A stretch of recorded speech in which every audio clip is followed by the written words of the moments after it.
today to do the fourth and final of the episodes on the 35mm Shootout.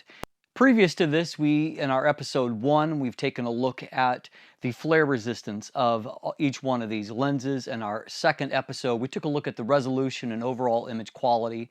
In the third edition, we took a look at the autofocus, its accuracy and consistency. And then finally here, as we look at bokeh quality, understand that bokeh is a kind of a difficult metric to measure because it really comes down to something very subjective. For example, this is one of my favorite vintage lenses right here. It's an old Soviet era 58mm f2 lens, the Helios 44-2 lens. Truth be told, it's got a lot of optical flaws wide open, but the end result, of course, is something that I and many others find beautiful and distinctive, artistic, but really it boils down to flaws. And so the truth of the matter is that it can be somewhat hard to actually chart bokeh performance. And sometimes if you get a little too close in looking at the detail of bokeh, you kind of lose sight of the big picture. And it's really in the big picture that a lens's bokeh quality demonstrates itself, and that overall drawing and look. And that can be kind of hard to quantify. That being said, we're going to do a couple of things here to help to measure each one of these lenses and their performance. The first of those is that we're going to do a controlled test that takes a look at how they render out of focus or specular highlights. In this case, we're going to have a foreground subject and then have as background lights a Christmas tree. And I shot this test a few weeks ago over the Christmas season. And so it gives us a couple of ideas as we look at that. It shows us the shape of the bokeh circles across the frame. It shows us how busy those can be and whether or not they have the concentric circles inside, sometimes referred to as onion bokeh, or just kind of a busy quality, or hard edges, double lines, various things that will show up in that kind of test. That being said, one of the most beautifully bokeh producing lenses that I've used, the Otis 55mm f1.4 from Zeiss, in that kind of test it shows a fair number of concentric circles or onion bokeh, and so I use that anecdote to say that it really is not the final analysis on that. And so to kind of augment that, I'll also just throw in some galleries at the ends of some real-world images and taken with each one of these lenses, because I think at the end of the day, the best way to determine the quality of bokeh from any lens is to look at what it produces or can produce in a variety of situations. To me, one of the most important aspects of bokeh quality is that transition from your plane of focus to the defocused region. And if that happens very smoothly and you have a very sharp plane of focus and then you melt away to your out of focus region, that produces images that are beautiful and aesthetically pleasing. And it's one of the things that I look at the most when determining bokeh quality. And so, without any further ado, let's jump into the test and take a look at this, and then we'll come back and give a wrap-up at the end. Okay, so we're going to start off by taking a look at the 35mm f1.4L Mark II. So we'll just run through each one of these and take a look here. All right, and so as you can see, overall, the shape of the circles towards the center is nice and round. As you see, as we head towards the edge of the frame, we get a little bit more lemon shape, and that's pretty common for lenses like this. And so as we take a closer look at the signature here, it's easiest to see in some of these lighter ones. But we see that overall these are very, very nice and smooth. There's not really any hard edges, and while there is some very light concentric circles here, overall this is very nicely shaped and some of the better ones that I've seen in this particular test. Now, as we go down to f2 here, we see that the story is fairly similar. f2 does help, although obviously as the aperture closes down, the size of these begins to diminish. But we see that it does help to correct the kind of lemon shape towards the edges. And so if that's a concern for you, you might want to take a look at just stopping down a little bit to give you that more uniform look across the frame. Now, as we take a closer look, we see now that there is a little bit more of an inner circle that's showing up, inner edge on these, and those concentric circles are a little bit more defined. On top of that, I am surprised to see that even at f2, there is a little bit of the aperture blade shape that's starting to show. And we'll find as we step on down to f2.8 that that becomes a little bit more pronounced, and you can see the shape of the 9 aperture blades starting to come on board here. Here at f2.8, the story is pretty similar. That inner edge is a little bit more visible here. Now we go on down to f4, and here we see that you can really start to see that it's called a nonagonal shape of the 9 aperture blades that are showing. Then finally at f5.6, that's a little bit more pronounced, and we get a little bit more of a light bleed here in a few of these. But overall, even still here, we see that this is still a nice performance, and while there is that inner line, it's not overly pronounced. And so as we step back and look at the overall global look, it really is quite nice overall. Okay, now let's take a look at the Sigma here. And so we're going to pop in and take a look at these. And so this is starting again at f1.4, and similarly to that of the Canon, we see that nice and round in the middle, a little lemon shape towards the edges. As we take a closer look, we see that while there are less of the concentric circles, there's just a little bit more of a busyness inside some of these brighter ones here that you can see just showing up there. The inner circle here is not harsh, and so there's not a big issue with that either. As we move on now to f2, we find similarly, to a somewhat less degree, but similarly the roundness of these is actually improved towards the edges, stopped down to f2. Now, we see here also that one area that the Sigma is doing a little bit better than the Canon is that the roundness, the shape of the aperture blades is still less pronounced at this point. We'd say mostly that that busyness that was there at f1.1.4 is just magnified a little bit here. And you can also start to see that inner line start to emerge a little bit here. At f2.8, we now begin to see just a little bit of the shape of the aperture blades, but I would say that it's probably a stop behind what the Canon is showing in that regard. But overall, if you're looking at the whole, these still look quite round. There's nothing that's displeasing about them. And once again, just that overall busyness and the inner circle is becoming a little bit more defined, and we see that there's a little bit more of a light bleeding around some of these lighter ones. And now, of course, you're starting to see strongly the shape of those blades. This is at f4. But again, overall, the look is not bad here.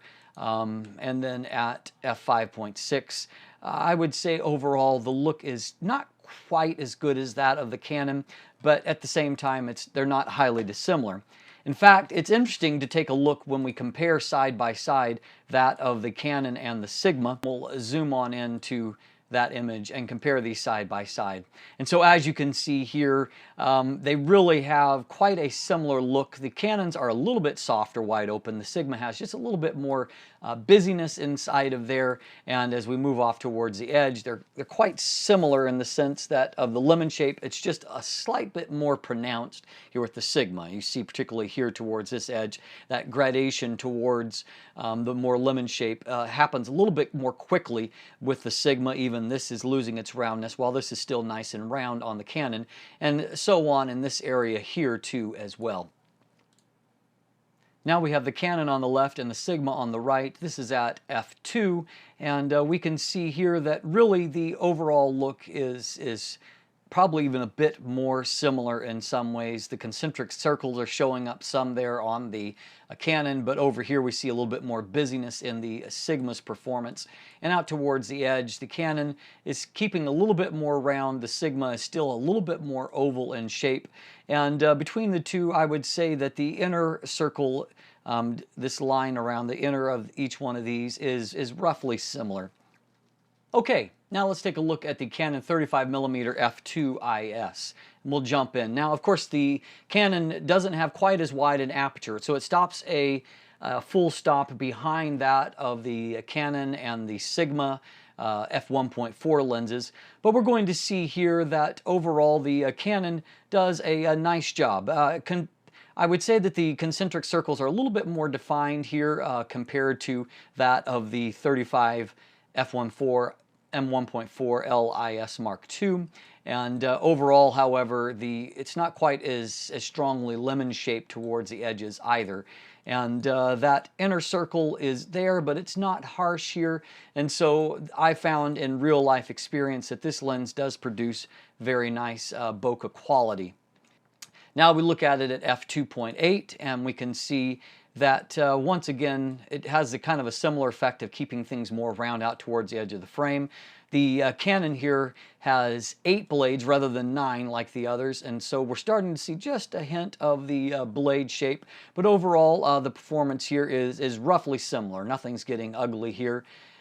We see now, surprisingly, that stop down to f4, that really the overall roundness of the Canon's, the 35 IS, I should say, we see that the overall circular shape is actually better here than what it is with either of the f1.4 options, and that's true even here at f5.6.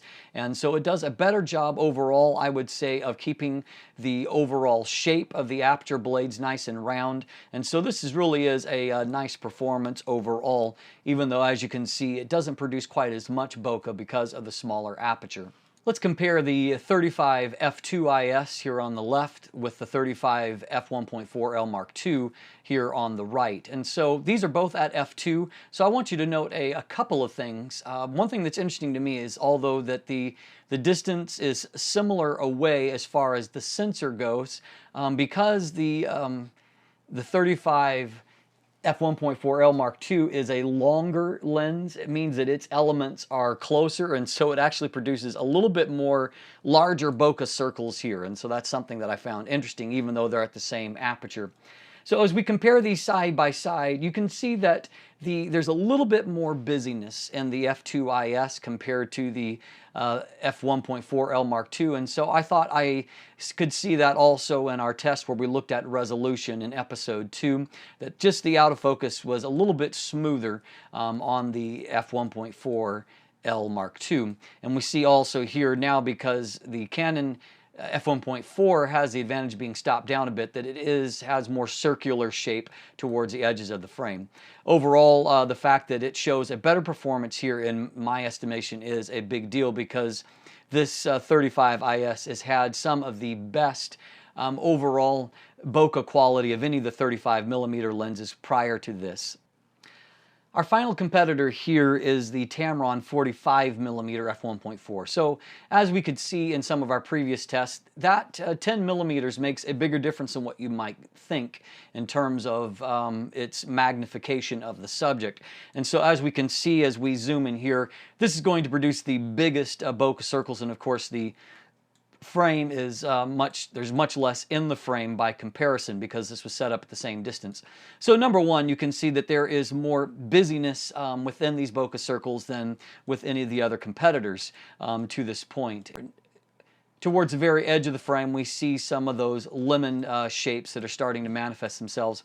Overall, however, one thing that really does stand out here is that how nice and smooth the transition here. That inner circle is really not very defined, and as we stop down to f2, we see that once again the same remains true, and that's the reason why in most real-life situations this lens actually has very beautiful bokeh. And you can see also it has a tremendous amount of resolution here on the actual subject.